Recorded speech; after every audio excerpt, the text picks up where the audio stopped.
Good morning, all of you. Now we are going to discuss yesterday's and yesterday's program. Now, here, spoken English. So we start about do, does, did.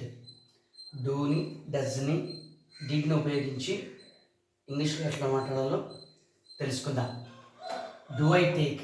Do అనేది first person second పర్సన్కి ఉపయోగిస్తారు.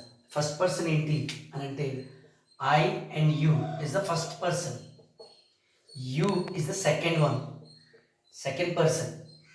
He she it third person, third person. There is also third person but plural, plural. He she it third person singular. First పర్సన్స్కి do అని ప్రజెంట్లో ఉపయోగించాలి, ప్రజెంట్లో ఉపయోగించాలి. He she ఇట్కి ప్రజెంట్లో డజ్ వాడాలి. పాస్ట్లో అయితే కేవలం డిడ్ మాత్రమే అన్నిటికీ, అన్ని పర్సనల్ ప్రొనౌన్స్కి మనం వాడుకోవచ్చు, వాడి చెప్పాలి. అంతేగాని హీ దగ్గర డూ హీ టేక్స్ అని అనకూడదు, wrong method. So does he take అని చెప్పాలి, డస్ హీ టేక్స్ అని చెప్పాలి. థర్డ్ పర్సన్ సింగులర్లో ఉంది కాబట్టి వర్బ్కి ఎస్ యాడ్ చేయాలి. ఫస్ట్ పర్సన్ ప్లూరల్లో ఉంది కాబట్టి వర్బ్కి ఎస్ యాడ్ చేయదు. అర్థమవుతుందా?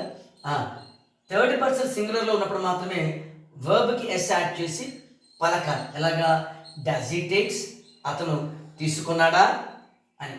తెలుగులో చూస్తే అతను, అతను తీసుకున్నాడా అన్న మీనింగ్ వస్తుంది. సో డూ అనేది ఫస్ట్ పర్సన్స్కి వాడాలి, డస్ అనేది సెకండ్ పర్సన్కి, థర్డ్ పర్సన్ సింగులర్కి వాడాలి.